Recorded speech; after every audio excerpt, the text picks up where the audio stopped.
Hello, welcome back student. चलो बच्चों, ये मैपिंग का पार्ट 2 है। इसके बारे में पार्ट 1 में हमने आपको बताया था, लेकिन नॉर्थ ईस्ट यानी कि उत्तर पूर्वी भारत के सारे स्टेट जो है छूट गए थे। तो इस पे हम आपको जो है कि डिस्कस करके बताएंगे। नॉर्थ ईस्ट के बारे में स्पेशली ये वीडियो है, इसी के बारे में बात। नॉर्थ ईस्ट का मतलब है ये है कि अगर मैप में आप देखोगे बेटा, तो ये आपका ईस्ट होता है, ये वेस्ट डायरेक्शन है, ऊपर नॉर्थ है, नीचे साउथ है। तो नॉर्थ और साउथ के ये बीच वाली डायरेक्शन को नॉर्थ और ईस्ट कहते हैं। ठीक है। तो इंडिया को अगर हम मान लें, इंडिया के बीचों बीच पार्ट से हम अगर डायरेक्शन को डिफाइन करें, तो ये जो है कि नॉर्थ और ईस्ट के बीच वाले स्टेट हैं, इसलिए इनको नॉर्थ ईस्ट स्टेट कहते हैं। ठीक है। तो इसमें टोटल जो है कि बात ये होती है कि 7 सिस्टर हैं, प्लस सिक्किम को मिला लो तो 8 स्टेट हो जाएंगे। 7 सिस्टर्स में किनको किनको माना जाता है, तो आपका असम है, अरुणाचल 2, नागालैंड 3, मणिपुर 4, मिजोरम 5, त्रिपुरा 6, मेघालय 7। ये 7 स्टेट हैं, इनको 7 सिस्टर कहा जाता है। ठीक है बच्चे, 7 सिस्टर। अगर इसमें सिक्किम को भी हम ऐड कर लें तो ये टोटल कितने स्टेट हो जाएंगे? 8 स्टेट हो जाएंगे। अच्छा, इस इन स्टेटों की कहानी है बेटा, आज़ादी के बाद ये धीरे धीरे जो है कि इनका जो है स्टेट बनना स्टार्ट हुए। नहीं तो ये वाला एरिया जो है कि यहाँ पे राजा रजवाड़े होते थे। असम ही एक बहुत बड़ा स्टेट होता था, जो जो सबसे बड़ा स्टेट था असम। ये लोग सब असम के ही पार्टों से मिल के कुछ न कुछ बने हुए हैं, और ये 7 सिस्टर तैयार है। तो इनके बारे में आज हम डिटेल देखेंगे, कुछ पॉलिटिकली बातें करेंगे, कुछ फिजिकल बातें करेंगे, कुछ इसके कॉन्स्टिट्यूशनल प्रोविज़न भी देखेंगे कि इनका संविधान में क्या महत्व है, संविधान इनको कहाँ कहाँ अपने अंदर समाहित किया हुआ है, या संवैधानिक पक्ष भी इसका देखेंगे। ठीक है बेटा, तो चलो आओ स्टार्ट करते हैं। सबसे पहले तो 7+1, 7 मतलब ये 7 सिस्टर यानी 7 स्टेट, और +1 मतलब सिक्किम। हम इन्हीं 8 जो है कि राज्यों के बारे में बात करेंगे। तो एक बात ये ध्यान से सुन लो बेटा, कभी कभी क्या होता है ना कि अब अरुणाचल प्रदेश है, फिर नागालैंड है, फिर मणिपुर है, फिर मिजोरम है। अरुणाचल, नागालैंड, मणिपुर और मिजोरम, ऐसे ही क्रम है। नॉर्थ से अगर आप साउथ की तरफ जाओगे तो सबसे पहले अरुणाचल मिलेगा, फिर यहाँ देखो नागालैंड मिलेगा, मणिपुर मिलेगा, मिजोरम मिलेगा। तो इसको याद करने का तरीका है, पुराना एक ट्रिक है जिसको सभी लोग जानते हैं कि अरुणा मा मी, ये अरुणा मामी, ये पुराना ट्रिक है बेटा, 10-15-20 साल पहले बना था। तो अरु का मतलब अरुणाचल, ना का मतलब नागालैंड, माँ का मतलब मणिपुर, और मी का मतलब मिजोरम। तो अरुणा मामी। ठीक है। मणिपुर को आप जानते हैं, पिछले 5-7 महीने से जो है कि यहाँ पे वायलेशन की कंडीशन क्रिएट थी, यानी हिंसा, पूरा राज्य जो है हिंसा से ग्रसित था। दो दो ट्राइब्स के बीच में ये स्पेशली विवाद था बेटा, जो मणिपुर में हिंसा हो रही थी उसमें कुकी और मैतेई ये 2 ट्राइब्स थी, इन्हीं के बीच में विवाद था। अच्छा, मणिपुर देखो बेटा यहाँ है। क्या जो विवाद था उसके बारे में थोड़ी सी बात कर लेते हैं। इसका जो है ना कि 10% जो है क्या है कि प्लेन एरिया है, जिसको हम क्या कहते हैं, वैली। वैली मतलब घाटी बेटा। घाटी उस एरिया को कहा जाता है ना जहाँ प्लेन एरिया है, जहाँ एग्रीकल्चर कर सकते हैं, आसानी से घर बना सकते हैं, शहर डेवलप हो सकती हैं, उस एरिया को घाटी कहते हैं, या वैली, इंग्लिश में वैली, हिंदी में बेटा घाटी। तो 10% एरिया यहाँ पे, बाकी 90% एरिया में पूरा माउंटेन्स और हिल्स हैं। एक बात और बता दो बेटा, माउंटेन और हिल में क्या डिफरेंट है? माउंटेन और हिल दोनों का शेप एक ही जैसा होता है, जैसे ऐसा ही होता है। माउंटेन का शेप ऐसा ही होता है, ये ऐसे सकरा होता है। आप इस पे जो है कि इसकी एक चोटी होती है जिसको पीक कहते हैं, ये इस टाइप का होता है माउंटेन। माउंटेन बड़े, ये बड़े होते हैं, यानी कि 5 से 6 हज़ार मीटर की ऊंचाई तक होते हैं। 4 हज़ार, 4 से 6 से 7 8। आप माउंट एवरेस्ट की बात करेंगे तो वो तो 8,848 मीटर है। ठीक है, 8,848 मीटर है। तो ये बड़े होते हैं। ऐसा ही अगर ये छोटा हो, यानी 2,000 से 3,000, यानी 2 से 3 हज़ार मीटर का अगर ऊंचा हो, तो उसको हिल कहते हैं। तो माउंटेन और हिल में ये डिफरेंस है बेटा। ठीक है, माउंटेन और हिल, हिल छोटे माउंटेन के शेप का। अच्छा, प्लेटो किसको कहते हैं? प्लेटो ऐसे टाइप का होता है, यानी इस पे आप यहाँ पे चढ़ के प्लेटो के ऊपर पैदल चल सकते हैं, घूम सकते हैं, समझ रहे हैं, टहल सकते हैं, चारपाई बिछा के सो भी सकते हैं बेटा। क्रिकेट भी खेल सकते हैं, लेकिन यहाँ माउंटेन पे नहीं। ठीक है, ये दोनों तरफ से एकदम सीधा इतना सकरा होता है कि आप नीचे चले जाएंगे, समझ रहे हैं। तो ये माउंटेन और हिल में डिफरेंट होता है, इसके बारे में हमने आपसे बात कर ली। तो हम बताए थे, अब आते हैं फिर से दोबारा मणिपुर पे। तो 10% एरिया हमने बताया था वैली है, यानी प्लेन एरिया है, बाकी 85 से 90% area mountain area, hill area है। तो यहाँ पे ये लोग रहते हैं कुकी, यहाँ पे ज़्यादातर कुकी रहते हैं। यहाँ इसमें ज़्यादातर जो है मैतेई रहते हैं। इन लोगों दोनों लोगों के बीच में डिस्प्यूट था। गवर्नमेंट, अब पता नहीं कौन से रूल्स, अब उसके बारे में हम नहीं डिस्कस करेंगे, क्योंकि अभी जानते हो बेटा वो काफ़ी डिस्प्यूट मैटर है। वो माननीय हाई कोर्ट, सुप्रीम कोर्ट की बातें हैं, वो उस पर जाएंगे। जब ये फाइनल हो जाएगा तो इस पर हम आपको डिटेल कर देंगे। ठीक है, लेकिन यही है कि इन दोनों के बीच में डिस्प्यूट था। ये कहा जा रहा था कि गवर्नमेंट ने ऐसा ऐसा लॉ लाई है जिससे जो है कि ये जो कुकी हैं वो भी जो है कि प्लेन एरिया में जा सकते हैं, ऐसा था। कुछ लोग, कुछ ऐसे सोर्सों से पता चला कि ये मैदान वाले एरिया से लोग जो है कि माउंटेन एरिया वाले में चले जाएंगे, ऐसी कुछ बातें थी। क्लियर नहीं है, जब कॉन्सेप्ट क्लियर होगा तो इस पर हम आएंगे। हाँ, बस इतना बता दूं कि अरुणाचल, हाँ लेकिन कुकी मैतेई में विवाद था। ठीक है, अरुणाचल है, नागालैंड है, मणिपुर है, मिजोरम है, ये 4 स्टेट है बेटा। त्रिपुरा नीचे है, 3 तरफ से बांग्लादेश से घिरा ये एरिया है। ठीक है, यही इकलौता स्टेट है हमारा जिसकी जो है 3 तरफ से इंटरनेशनल बाउंड्री शेयर करता है। ये आपका मेघालय है। मेघालय के बारे में चर्चा करेंगे, शानदार स्थान है, हिंदुस्तान के सबसे खूबसूरत स्थानों में से एक है बेटा। और फिर ये है आपका असम, यहाँ पे सिक्किम। आगे बढ़ते हैं, यहाँ पे देखिए ये भी पॉलिटिकल मैप है आपका, इस पे उसी की बात थी। अच्छा, पिछली वाली वीडियो में बेटा एक जो है कि बहुत बड़ा मिस्टेक हुआ था कि हम बता रहे थे इंटरनेशनल बाउंड्री, जो सबसे बड़ी इंटरनेशनल बाउंड्री इंडिया के साथ शेयर करता है वो बांग्लादेश शेयर करता है। और वो जो बाउंड्री की टोटल लेंथ है बेटा ना 4096 किलोमीटर है। हालांकि जैसे ही मैं वीडियो रिकॉर्ड कर रहा था उसके लास्ट में मुझे पता चला कि यहाँ तो मिस्टेक हो गया, हमने इसको 40,000 बोल दिया था। तो उसको अब आप लोग करेक्शन कर लीजिएगा, हो जाता है स्लिप ऑफ टंग, कभी कभी हो जाता है, जुबान फिसल जाती है। ठीक है, चलो आगे आ जाओ। ये भी आपका देखो फिजिकल मैप है, इसमें फिजिकल के बारे में बताया है। मेरे पास फिजिकल मैप अच्छे वाले हैं, मैं लाया हूँ आपको लिए। ये देखिए पॉलिटिकल मैप है, इसमें आपको साफ साफ दिख रहा होगा कि ये देखो अरुणाचल प्रदेश है बेटा, जिसकी राजधानी आपकी ईटानगर है। उसके नीचे यहाँ देखो, यहाँ नागालैंड है, यहाँ तक अरुणाचल प्रदेश है। सोचो ये इतनी बाउंड्री है। ठीक है, उसके नीचे नागालैंड है, फिर मणिपुर है आपका। मणिपुर के बाद यहाँ पे नीचे आप देखेंगे कि यहाँ पे क्या है आपका, मिज़ोरम है। अच्छा, एक और चीज़ यहाँ पे देखने वाली होती है, असम आप स्टेट को देखेंगे ना बेटा, ये जो असम स्टेट है ना अरुणाचल से बॉर्डर शेयर करता है, नागालैंड से शेयर करता है। ठीक है, मणिपुर से भी शेयर करता है, और इधर क्या है आपका मिजोरम से भी शेयर करता है। यहाँ तक है असम आपका, देखो ये है पूरा, सॉरी ये मेघालय आ गया, यहाँ पे असम मिजोरम से भी शेयर करता है, त्रिपुरा से भी शेयर कर रहा है। ठीक है, मेघालय से तो शेयर करता है, सबसे ये बाउंड्री शेयर करने वाला स्टेट है।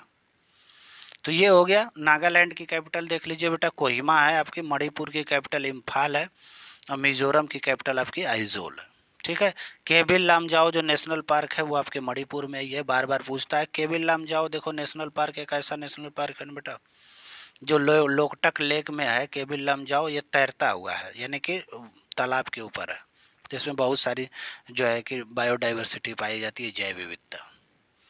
तो ये है, इसके फिजिकली मैप में हम आएंगे तो आप ये को यहाँ साफ साफ दिखेगा कि अरुणाचल प्रदेश वाला ये लाइन जो ये पूरा माउंटेन एरियाज है, और ये पूरे माउंटेन्स एरिया है। नीचे इसकी छोटी छोटी जो है रिवर्स निकली हुई हैं। इसमें एक रिवर आप देख लीजिए यहाँ से निकली है जिसका नाम है ब्रह्मपुत्रा। यही ब्रह्मपुत्रा बेटा असम में होते हुए जब बांग्लादेश में एंटर करती है, तो बांग्लादेश में एंटर करते ही इसका नाम हो जाता है जमुना। रिवर्स के नाम बेटा चेंज होते रहते हैं। सरयू देखेंगे आप, सरयू है, उसके नाम बदले हुए हैं अपना। फिर यहाँ पे ये ब्रह्मपुत्रा के बारे में बताऊंगा, सरयू के बारे में। अयोध्या में सरयू है, फिर उसका नाम कैसे चेंज हो जाता है उस पे जब आएंगे। यहाँ पे ब्रह्मपुत्रा निकली है, जैसे ही ये बांग्लादेश में एंटर की इसका नाम हो गया जमुना। इधर से गंगा आ रही थी ना बेटा, गंगा ने जैसे ही जमुना के साथ संगम बनाया, इन जब आगे दो धारा बढ़ी तो इसको कहा गया पद्मा।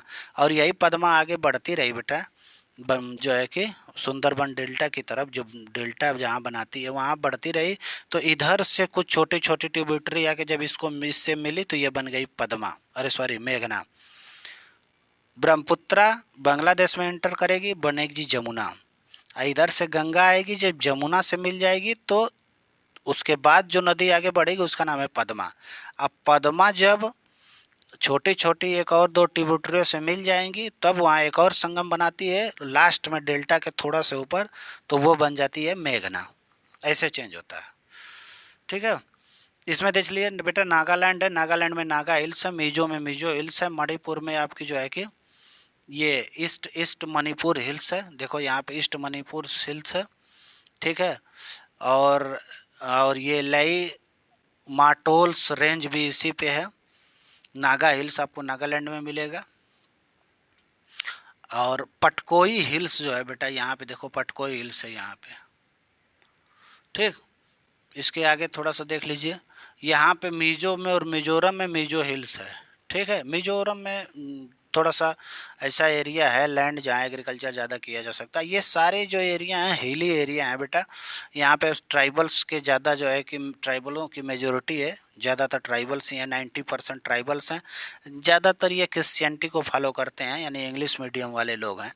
लगता होगा कि नॉर्थ ईस्ट के लोग कम डेवलपमेंट है, लेकिन गवर्नमेंट बेटा बहुत सारी इंसेंटिव प्रोवाइड कराती है, पैसे इनको भर भर के देती है, प्रयास करती है, क्योंकि देखो माउंटेन एरिया हिल एरिया में जीवन बहुत कठिन होता है बेटा। तो सरकार अगर वेलफेयर और कल्याणकारी काम नहीं करेगी तो कैसे उनका जीवन चलेगा। अब प्रॉब्लम्स भी इनको फेस करने पड़ती है, हालांकि होते हैं बहुत लिबरल लोग, उदार लोग, अच्छे लोग हैं। त्रिपुरा के बारे में हमने बात की। मेघालय में आ जाओ बेटा, मेघालय में 3 हिल है, गारो, खासी और जैंतिया। ये तीनों हिल बहुत इंपॉर्टेंट है, ऐसे ही पैरेलल हिल है, ठीक है। ये तीनों हैं, ये तीनों यहाँ की जनजातियों के नाम पे हैं, गारो, खासी, जैंतिया।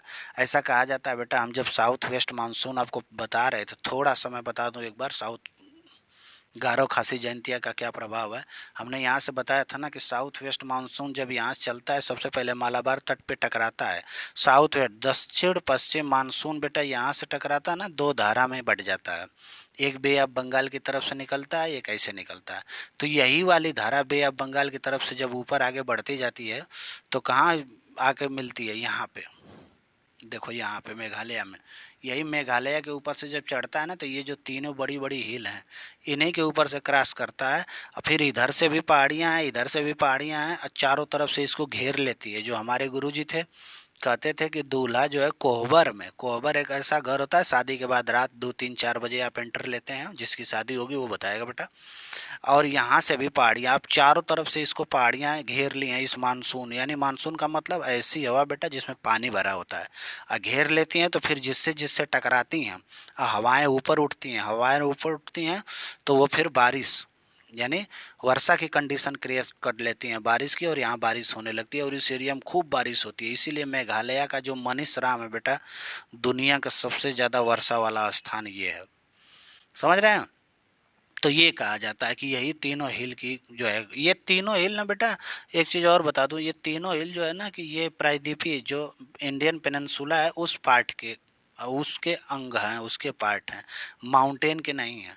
अच्छा एक चीज़ और बता दूं, हिमालय जो रेंज है बेटा उसको देख लो थोड़ा सा, हिमालय रेंज कैसे है। हिमालय के जो पहाड़ हैं वो देखो ऐसे आते हैं बेटा ना, यहाँ अरुणाचल से होके फिर अरुणा, नागालैंड से फिर मणिपुर से मिजोरम तक ऐसी हैं पहाड़ियाँ। और ये वाला जो गारो, खासी, जयंतियाँ देखो, ये मान लो सॉरी यहाँ तक हैं, ये इस जो प्रायद्वीपीय भारत है, जो पठार हैं, इसके पार्ट बताए जाते हैं, समझ रहे हो। लेकिन हिमालय वाले पार्ट ऐसे गए हुए हैं, ऐसे है हिमालय माउंटेन, ठीक। अच्छा कुछ कॉन्स्टिट्यूशनल प्रोविज़न हम आपको दिखा देते हैं बेटा कि ये जो अरुणाचल, ये सारे स्टेट्स हैं नॉर्थ ईस्ट के, आर्टिकल देखो यहाँ पे दिया है, आर्टिकल 71 के अंतर्गत महाराष्ट्र एवं गुजरात राज्यों के संबंध में कुछ विशेष स्पेशल।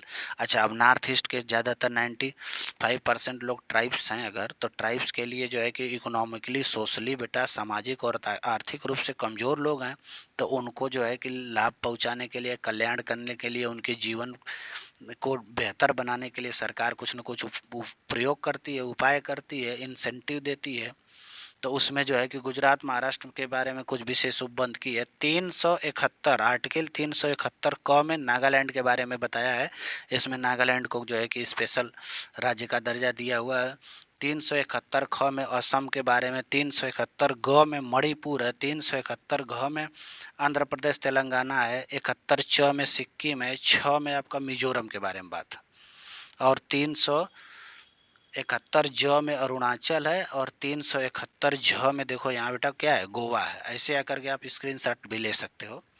देखो यहाँ गोवा के बारे में प्रोविज़न है, और ये ईया है बेटा, ये अ नहीं है। 371 ईया में जो है वो कर्नाटका राज्य के बारे में बात किया गया। तो ये भारतीय संविधान में बेटा इन लोगों को विशेष प्रकार के कुछ छूट दिए गए हैं कि आपको ये छूट मिलेगी, और सरकारें उसी छूट के माध्यम से इनको मदद भी करती रहती है। ठीक।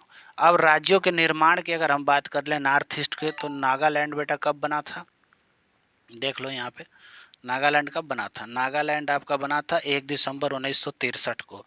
मेघालय आपका 1972 को। मणिपुर भी 21 जनवरी 1972। या मेघालय, मणिपुर बेटा और त्रिपुरा, ये तीनों बेटा 1972 में बन के तैयार हुए हैं। पूर्ण राज्य का दर्जा यानी पूरी तरह से राज्य बन के तैयार हुए थे। सिक्किम को 1975 में, और 1987 में आपका अरुणाचल प्रदेश बना बेटा। 1987 में ही गोवा, 87 में, हाँ अरुणाचल 87 में बना, गोवा भी 87 में बना, मिजोरम भी 87 में। यानी कि गोवा, ठीक, अरुणाचल और मिजोरम, ये तीनों जो है 87 में बने हैं, 1987 में। 72 में बेटा देख लो त्रिपुरा है, मणिपुर है और मेघालय है, ये 372 में बने हैं। नागालैंड कब बना है, 1963 में। ठीक। ये संसद द्वारा ये जो है कि राज्यों का निर्माण किया गया है बेटा। अब राज्यों के निर्माण में संसद को क्या पावर है, तो देखो दिया है कि आर्टिकल 3 के तहत भारतीय संविधान में नए राज्यों का गठन, नए राज्यों का गठन जैसे किनका, जैसे 2000 में बेटा 3 राज्यों को जो है कि बनाया गया था, छत्तीसगढ़, उड़ीसा और झारखंड, ये 3 राज्य बने थे। झारखंड को बेटा बिहार से काट के बनाया गया था, उत्तराखंड को यूपी से काट के बनाया गया था, और छत्तीसगढ़ को मध्य प्रदेश से काट के बनाया था। ये तीनों कब बने थे, 2000 में। तो इन बड़े बड़े स्टेटों को छत्तीसगढ़ एमपी से काट के, उत्तराखंड यूपी से काट के बनाया गया, झारखंड बिहार से काट के। तो ये राज्यों के निर्माण, नए राज्य बना दिए ना, गठन कर दिए ना। तो ये किसके पास, आर्टिकल 3 के तहत किसके पास शक्ति है, संसद के पास शक्ति है। उनके नाम और क्षेत्र और सीमा में भी परिवर्तन कर सकते हैं। हालांकि आर्टिकल 2 यानी अनुच्छेद 2 के तहत भारतीय संघ में नए राज्यों का प्रवेश करने की, नए राज्यों के प्रवेश कराने की शक्ति भी संसद को दी गई। प्रवेश का मतलब 1975 में बेटा ना, सिक्किम जो है, सिक्किम को जो है कि इंडिया में प्रवेश कराया गया था। पहले उसको सह राज्य का दर्जा दिया गया था, फिर पूर्ण राज्य का दर्जा दिया गया, समझ रहे हैं। तो इसको इंडिया में मिलाया गया और इन लोगों को बनाया गया है। बनाने वाले 3 में है, मिलाने वाला जो है वो अनुच्छेद 2 है। इस बात को आपको ध्यान में रखना है। तो हमने देखो बेटा संसद की शक्ति भी बताई, राज्यों के बारे में, राज्यों का कब निर्माण हुआ, स्पेशली नॉर्थ ईस्ट के राज्यों के बारे में हमने बात की बेटा। और नॉर्थ ईस्ट यानी उत्तर पूर्वी भारत के राज्यों के में मतलब उनको संविधान में कौन कौन से अनुच्छेद में विशेष राज्य की शक्ति दी गई है, वो भी हम आपसे यहाँ क्या किए, चर्चा कर दिए। अब इसको आप देख सकते हैं, स्क्रीनशॉट भी ले सकते हैं इसका। ये बहुत ही इम्पोर्टेंट टॉपिक है बेटा, ठीक। और ये सारी चीज़ों के हमने बारे में बात की। तो ठीक है, बहुत बहुत धन्यवाद। आप इसको देखिए और इस पे जो है कि काम करिए, समझ रहे हैं।